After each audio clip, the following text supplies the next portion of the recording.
tous, nous revoilà pour un nouvel épisode, Elle et vous, Simplement, avec vos animatrices Tani et Natou.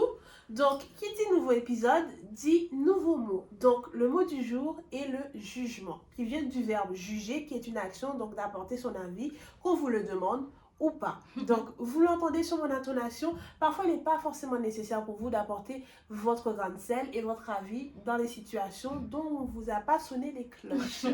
Voilà, ça c'est dit. Et si vous êtes jugé, soyez comme Kanye West, rien à foutre. Voilà, Exactement. jingle. Comme vous pouvez le constater, aujourd'hui nous ne sommes pas que toutes les deux, nous sommes heureuses d'accueillir notre invitée du jour. Le plus simple, on va la laisser se présenter. Bonjour, je m'appelle Amanda et je suis heureuse d'être parmi vous. Enchantée Amanda, nous aussi, ravis de t'avoir parmi nous, mais dis-nous plus, parle-nous de toi, quelle est ta passion, que fais-tu dans la vie? Alors, pour commencer, je suis étudiante et parallèlement, j'exerce une activité qui est la musculation. D'accord, lorsque tu dis musculation, c'est pour le plaisir, c'est du sport tout simple que tu vas à la salle, c'est du bodybuilding parce que tu prépares une compétition, c'est du coaching. Dis-nous plus, on veut plus de matière, Amanda. Alors, bien sûr, c'est pour le plaisir. Je fais de la musculation pour le plaisir, mais aussi j'ai pris goût à ce sport parce que j'accompagne aussi mes clients dans leur perte de poids. Oh, D'accord, donc si je comprends bien, tu élabores des menus pour tes clients, enfin, c'est-à-dire, explique-moi comment ça, enfin, c'est leur façon, le côté diététique, leur façon de manger aussi, dans ton jeu ou sinon c'est juste du sport ou... tu vas les accompagner à la salle, tu les donnes Enfin, des il y a un exercices. programme Comment ça à se passe? suivre, On veut savoir est-ce que quand tu as une page, Ouais. comment ça se passe? Oui, on veut Alors, savoir. pour commencer, effectivement, j'ai une page qui s'appelle C'est Foodie où je partage ce que je mange au quotidien. Mhm. Et bien sûr, par rapport en fait à mes clients, il faut savoir que pour commencer que 70% de ce que vous faites est dans l'alimentation Ouh et là là. 30% est dans le sport. D'accord. Bien sûr, mes clientes, ils veulent pratiquement faire qu'une perte de poids. Oui. Donc, bien sûr, je les accompagne par rapport aux portions qu'ils mettent par rapport Au dans niveau de la nourriture, oui. au niveau de la nourriture. Et ils ont aussi un programme aussi personnalisé. Ah, intéressant. Oui. Donc, voilà. Lorsque tu dis programme personnalisé, portion, en fait, tu donnes tellement plein d'informations que je pense qu'il y a certains d'entre nous qui sont perdus aussi. Donc, lorsque tu dis donc portion, élaboration de programme, Il c'est quoi? s'agit des menus que tu leur Tu fais conseilles tu fais des menus pour eux ou c'est juste ou sinon tu sélectionnes des aliments déconseillés, conseillés ou enfin... comment tu fais? Alors, tout d'abord, je me renseigne déjà par rapport à la cliente parce qu'il faut savoir qu'on a tous nos petits défauts. Ce sera soit les sucreries, soit Oui. manger énormément. Péché mignon. Donc, voilà. Et ensuite, je les renseigne, je les apporte un renseignement par rapport à leur assiette. Il faut savoir qu'une assiette va toujours être équilibrée, Oui. c'est-à-dire qu'il doit avoir les féculents, les légumes Ouh là là. et les protéines. Ok, d'accord. Donc, oui. Ben, très bien. Enfin, c'est très intéressant. Enfin, moi, je ne suis pas l'exemple à suivre. Féculents, légumes, tout ça en même temps. Oui. Ah voilà, on va passer. Mais c'est vraiment intéressant. Et du coup, ça tombe bien parce que aujourd'hui, nous allons parler d'un sujet qui nous concerne tous. Oui. Qui rentre en jeu en fait. Désolée de te couper. Non, pas du Donc tout. aujourd'hui, le sujet du jour, en fait, tout va ensemble, puisqu'il y a Mhm. le jugement, effectivement, qu'on a présenté aujourd'hui, Oui, mais il y a aussi le regard des autres. exactement. Aussi, il y a sa manière de se voir soi, d'où le fait que elle est coach sportif, elle accompagne les gens au mieux pour avoir une meilleure vision de eux-mêmes, et aussi en perdant de la masse ou en gagnant de la masse, en fonction des Oui. objectifs de tout le monde. Donc, le sujet du jour aujourd'hui, c'est de l'harcèlement. L'harcèlement n'est pas forcément que scolaire, puisque effectivement, l'actualité en ce moment, c'est l'harcèlement à l'école, au Les vu jeunes. du fait que les Oui. jeunes, le racisme, de l'harcèlement, c'est même plus que... Physique. ou- Voilà, c'est pas que des jeunes, je dirais, c'est même des enfants à cette allure, parce que Oui. quand tu entends des enfants de 11, 10 ans qui sont victimes d'harcèlement et qui tiennent des propos tellement lourds et tellement Oui. forts que c'est très Oui, triste. nous sommes tous concernés, que ce Et soit soit les jeunes, les adultes, au travail aussi, en tant qu'adultes, lorsque nous quittons le cercle scolaire, Exactement. si je puis dire. On commence on débute notre carrière et effectivement, malheureusement, ça arrive souvent qu'on se retrouve à faire face à ce genre de situation. Donc vraiment, c'est un sujet global. Nous n'allons pas que parler de l'harcèlement scolaire, mais de l'harcèlement, le mot en lui-même. Exactement, puisqu'il faut savoir que très souvent, pour reprendre ce que tu dis, Tani, très souvent, l'harcèlement est associé à scolaire. Oui. Sauf que l'harcèlement ne s'arrête pas qu'à l'école. L'harcèlement peut dans la vie de tous les jours, même dans les couples. Dans les relations aussi, Voilà. dans certaines relations toxiques, c'est de l'harcèlement au bout d'un moment. Oui, Donc il faut veiller à tout ça et en parler. Exactement.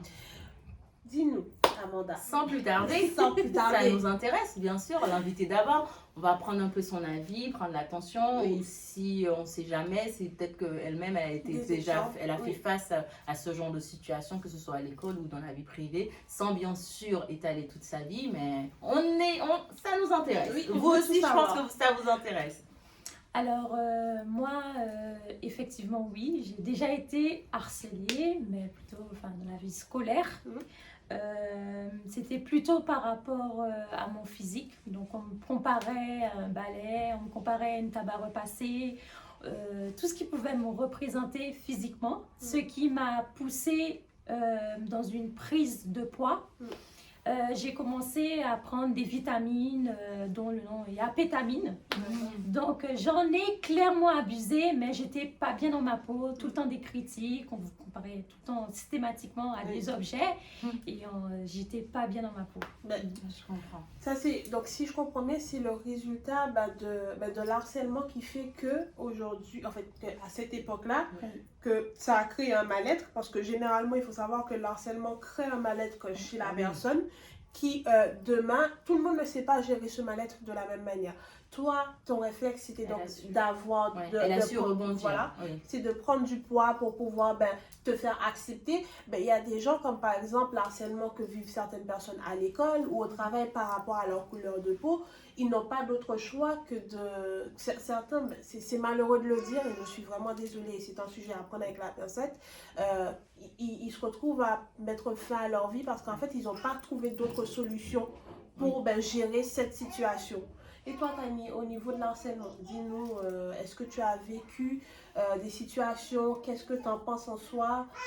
Dis-nous tout, on veut savoir. Donc oui, Natou, merci de me poser la question parce que effectivement, moi, j'ai été entre guillemets victime d'harcèlement, mais sur le coup, en fait, je me rendais pas compte parce que à mon époque, l'harcèlement, c'était pas aussi tendance comme maintenant. Enfin, tendance. On ne dénonçait pas aussi, c'était pas aussi d'actualité, on va dire. On ne pointait pas forcément du doigt. C'est ça en fait, exactement. Et je l'ai pas, je l'ai assez bien vécu entre guillemets parce qu'on se disait c'était des potes qui te taquinaient, mais dans le fond, tu avais quand même un petit moment de complexe au point de m'éclaircir la peau. Mais tous les jours, il m'appelait, je sais même plus, franchement, dommage, je me souviens plus de ce qu'il me disait. En plus, c'était un pote à la base, c'est ça le plus triste en fait. Du coup, je suis partie m'éclaircir la peau. Pour ceux qui ont grandi avec moi, ils savent que j'avais. Là, on en rigole. Non, mais vous verriez chez vous, vous rigolez chez vous, hein, c'est pas grave. J'ai tenté, je me souviens, ma mère. Elle avait. On va même pas couper au montage parce que c'est triste. Là, on en rigole parce que j'ai grandi. Maintenant, je me trouve magnifique. Toi, là, qui m'appelais, je sais plus comment, là, je suis magnifique. Mais à cause de toi, à un moment, je me suis retrouvée avec un front à moitié clair. Mais attends, j'ai une question. Non, mais je te jure. Non, mais je te jure. Les gens, ils me disaient, mais t'as. Non, mais les jeunes qui ont grandi avec moi, je sais pas, en plus j'ai une copine, elle a une très bonne mémoire, elle va regarder cette vidéo, elle va dire ah ouais, je m'en souviens. Voilà, vous voyez ce que ça donne? Vous voyez, est-ce que c'est à cause de vous? Vous voyez, il faut arrêter. Franchement, on pense que c'est une blague, mais comme on dit souvent, je sais plus où j'avais vu ça, genre une blague, ça c'est censé faire rire les deux personnes. Enfin, vous voyez ce que je veux dire? Donc moi, exactement, moi je me suis éclairci la peau parce que voilà, je me suis sentie inférieure, je me suis dit ben voilà, mais ça aurait pu être pire.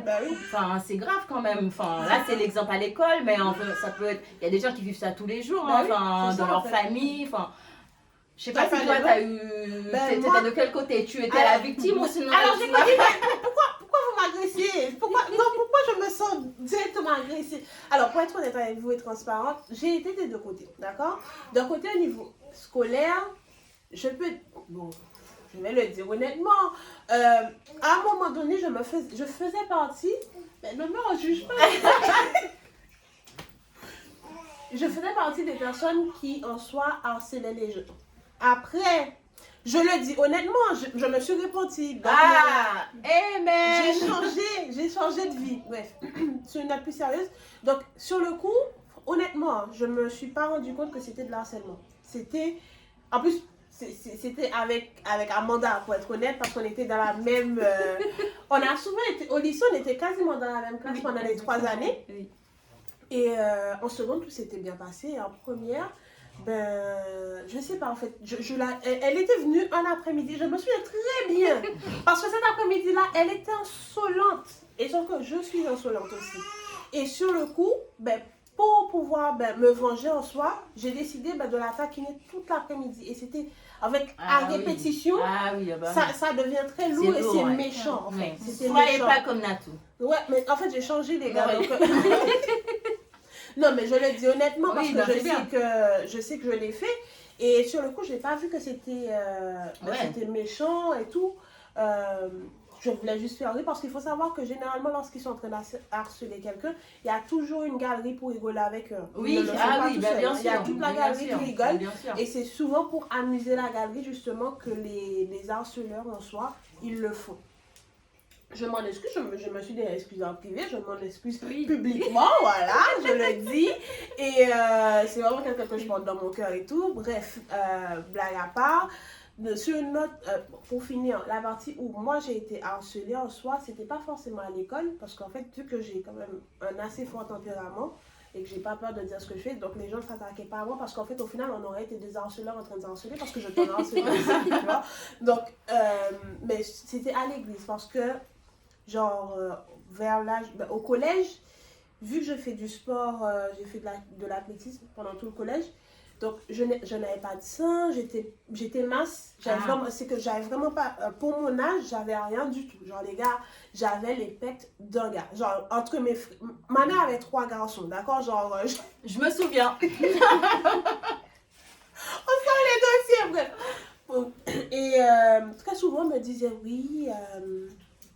c'est pas normal pour ton âge, mais c'était pas des jeunes de mon âge, hein. C'était des adultes, c'était vraiment à ce moment-là, c'était vraiment des adultes qui me rappelaient constamment que j'étais pas encore formée, que j'avais pas encore eu ma puberté, que j'avais pas encore eu le corps de femme, ou que je pouvais pas me considérer comme une femme parce que justement j'avais pas de sein, que j'avais pas...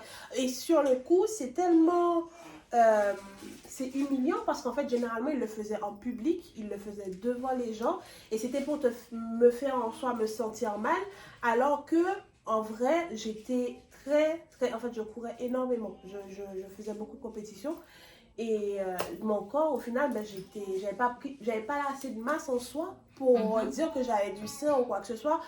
Et c'était très compliqué pour moi parce qu'en fait, je me faisais harceler à l'église, les gars. Voilà, c'était pas à l'école, c'était à l'église. Bon, on n'avait pas précisé l'église dans l'intro, ben oui, ça arrive aussi l'harcèlement à l'église. Très probablement, oui. Et aussi au boulot, là, j'ai pas d'exemple type. Par exemple, si tu es en arrêt et que le patron t'appelle, oui, est-ce que tu peux bosser, ce qui est déjà illégal, soyons clairs. Donc, il y a vraiment tout type d'harcèlement, pardon. Donc c'est pas facile. Pour vous, l'harceleur, lui, il vit sa meilleure vie, il est content. Mais généralement, pour rebondir sur ce que tu dis, généralement, il faut se dire une chose, et ça aussi, ça permet de passer à autre chose, c'est que la plupart du temps, les gens qui se trouvent dans des situations où ils se sentent obligés d'harceler une personne, c'est que lui aussi, dans sa vie, il se sent très très mal et qu'il est complexé. C'est vrai. Donc, quand tu harcelais ta copine, tu te sentais mal. Non, c'est parce qu'elle était harcelante. C'est pas pareil. Je me sentais pas mal. C'est qu'elle arrivait et je sais pas qu'est-ce qu'elle avait dit. Elle avait fait une remarque. Et je me suis dit, moi, cet après-midi, je vais me la faire. Cet après-midi-là, c'est mon jour. Mais par contre, moi, j'ai un autre exemple d'harcèlement. Parce que moi, j'ai eu une vie, laisse tomber. Tu vois, une vie d'artiste, les gars. Mais il y a un autre type d'harcèlement. En fait, c'était pas à l'époque. par exemple, ça, j'avais pris pour de l'harcèlement. Tu vois, je crois que j'étais en CM2. J'avais un jeune qui était. D'ailleurs, il a disparu dans les. Il a disparu, enfin, on a perdu contact tout jeune. Ah, j'ai cru qu'il était mort. Non, enfin, en fait, il s'est passé un truc avec sa famille, du coup, il a déménagé. Ah, du ok, coup, d'accord. j'ai plus jamais revu. En fait, il m'embêtait. À chaque fois à la fin de l'école, il tirait mon sac, il me. Ah, enfin, Et en fait, avec le temps, quand j'ai grandi, je me suis rendu compte que c'était un autre type d'harcèlement. Ouais, C'est parce c'est qu'il me ça. kiffait, en fait. Ah. Non, c'est vrai. En fait, La meuf que ouais, non, il faut en parler aussi, parce que c'est vrai. Je me suis rendu compte, parce que c'était pas genre, Ah, il t'embêtait, oui, il tu vois, t'embêtait. c'était vraiment Il genre, voulait il ton attention. cherchait de l'attention. Ouais, voilà. Mais c'était quand même l'harcèlement, parce que l'après-midi, quand on finissait en primaire, ça me stressait. Ah ouais? Ça me stressait. Je vous jure, je me disais, putain, enfin, pardon, excusez-moi, je me disais, mais non, s'il va encore être derrière moi. Et même quand j'étais avec mes copines, il l'embêtait que moi. Et je m'en souviens encore, ça m'a marqué toute ma vie. Et c'est en grandissant, je me dis, en fait, je regardais une émission et il parlait de ce type de fait. Et du coup, je me suis reconnue. Je dis, mais c'est la même chose. Il disait, non, en fait, c'est leur manière. c'est une façon de. Mais il faut arrêter ça aussi. Ça, c'est pas sympa. C'est quand même. Enfin, pour vous, Si on vous pensez aime, que c'est. il faut le dire. Ça attire l'attention, je sais pas, c'est censé être sympa. Oui. Ça non plus, parce que moi, j'avais peur. Franchement, j'avais peur. J'avais pas peur parce que qu'il me frappe, mais j'étais saoulée. Oui. C'était épuisant. C'était vraiment tous C'est un ras-le-bol. les jours. En plus, c'était dans ma classe. Oh, Donc, je pouvais pas. On habitait dans le même quartier. Ah, Il n'y avait pas moyen. Ah oui. On était tous à pied et je savais que j'allais. chaque bouffée d'air, j'allais. Jusqu'à ma porte, il allait me taquiner. Jusqu'à Ah oui. ma porte. En plus, j'avais un sac là, le truc pour mettre les goûters, qui pouvaient se détacher. Ouais. Et lui derrière, il s'amusait. Vous voyez comment j'ai souffert dans ma vie? Non, franchement, en fait, j'ai plein d'anecdotes comme ça, des trucs que maintenant j'en rigole, ça m'affecte pas parce que voilà. Mais ça aussi, c'est un type. Enfin, c'est plus rare. Il y a des gens qui trouvent ça mignon quand c'est chez les enfants. Mais c'est pas grave mignon. chiant, c'est C'est pas mignon en mignon. fait. Non, En fait, il faut savoir. En fait, comme tu l'as dit au début, en fait, avant, l'harcèlement a toujours existé, les gars. C'est juste que on n'avait pas le mot proposé sur l'acte en soi. Ouais, je crois que c'est ça. Et en fait, au fur et à mesure, ils ont fini par dire, ah tu fais ça, ça c'est de l'harcèlement parce qu'en fait, tu embêtes la personne, tu es là derrière la personne. Comme tu as dit encore une fois, il y a l'harcèlement au travail. L'harcèlement au travail, c'est quand, par exemple, ton patron ou ton responsable, il est derrière toi à chaque fois, genre, par exemple, ton travail, il vérifie que ton travail. C'est de l'harcèlement au travail. Ça, il faut le savoir. Il vérifie que ton travail alors qu'il y a plusieurs personnes dans l'équipe et il trouve tout le temps quelque chose à dire. Pour conclure, l'harcèlement, c'est quelque chose, lorsque ça revient à répétition, que c'est embêtant. Parce que des fois, vous faites des blagues, mais tout le temps faire la même blague à une de ses amies ou quelqu'un, c'est de l'harcèlement. Ouais, donc, fatigant. arrêtez. D'accord, l'harcèlement peut être grave, elle peut avoir des conséquences très très lourdes parce que tout le monde n'a pas la même manière de gérer. Oui, il la suffit situation. de regarder, excuse-moi Nato, il suffit de regarder l'actualité. Ces pauvres jeunes, ces parents qui doivent vivre ce genre de choses parce qu'à l'école, leurs enfants se font harceler, ils arrivent pas, ils n'ont pas le courage d'en parler et une fois que les parents l'apprennent, c'est déjà trop tard, c'est juste horrible. Quand je lis ce genre d'infos, je me dis mais où allons-nous? Enfin, il faut on réussisse à trouver une solution à ça. Enfin, je ne sais pas comment on va devoir faire, mais il faut arrêter. Enfin, une blague une fois, d'accord, on a tous rigolé, c'était sympa. Ok, t'as fait une blague sur mes cheveux, ok, sur ma couleur, ok, c'était cool. Mais que je vienne au boulot tous les jours, à l'école tous les jours, on remet, même que c'est pas drôle. À un moment donné, c'est fatigant, c'est pesant. La personne va remettre toute sa vie en question pour ta stupide blague, pour ton avis. C'est bon. On s'en passera. Bon, je préfère m'arrêter là. Donc, je sais pas si notre invité avait quelque chose à rajouter, surtout qu'elle a été comme moi, on a subi de l'harcèlement. Je le soutiens. Donc voilà, pas d'atout. Parce que donc, vous ne me soutenez pas. Pourquoi? C'était une fois. On a dit une fois. Jugement, pas de jugement aujourd'hui. Allez. Après, je dirais plutôt que les parents aussi doivent être un peu plus présents dans la vie des enfants. Et c'est pas se limiter juste, oui, tu vas à l'école et c'est tout, tu reviens, non. Mais plus, les accompagner, de demander comment s'est passée la journée, qu'est-ce qui s'est passé et peut-être Comme ça, on pourra peut-être limiter un peu plus la casse. Oui, Parce que les enfants, ils aiment se renfermer, ne rien dire, parce qu'ils auront peur de parler avec leurs parents, de leur dire oui, mais en fait, on m'a tiré les cheveux, Oui. on m'a fait ci, on m'a traité de... Et non. T'as raison. Non. Si j'avais parlé avec ma mère, j'aurais pas eu le fou. Ça, je peux te le dire. Elle t'aurait pas conseillé de faire ce genre de choses. Prenez note, hein, prenez note. Non, Je suis mais d'accord. franchement, je suis totalement d'accord avec toi parce que, en vrai, je pense que la plupart des situations qui arrivent aussi loin, c'est parce que l'enfant se retrouve toute seule à gérer ce genre de situation. Elle se retrouve toute seule à gérer des camarades de classe qu'elle doit passer la plupart de sa vie, de sa journée, parce qu'on passe plus de temps à l'école qu'à la maison. Les vacances, Exactement. c'est que quelques jours, hein, les Oui. gars. Donc, au final, tu passes tellement plus de temps à l'école qu'au final, tu as l'impression que tes camarades de classe, c'est un membre de, une membre de ta la famille. famille, Alors oui. que, Oui, c'est donc, clair. être harcelé H24 par le professeur, Ouais. en parler aux parents, vous les parents, accompagnez vos enfants, prenez note, demandez comment s'est passée la journée, comme elle a dit, parce que je pense qu'il y a beaucoup de choses, mais ça va même au-delà de l'harcèlement. Des fois, vos enfants se font, ils se sont fait battre, ils se sont fait arnaquer, il y a eu un viol ou autre, et vous ne savez pas du tout, et l'enfant est enfermé sur elle-même ou sur lui-même, et vous ne savez pas. Donc, posez les bonnes questions à vos enfants et soyez là pour eux. Oui, voilà, n'hésitez pas à réagir, vous déplacer à l'école pour en parler, parce que n'attendez pas que ça soit trop tard. Exactement. Voilà, ce sera mon dernier mot pour vous.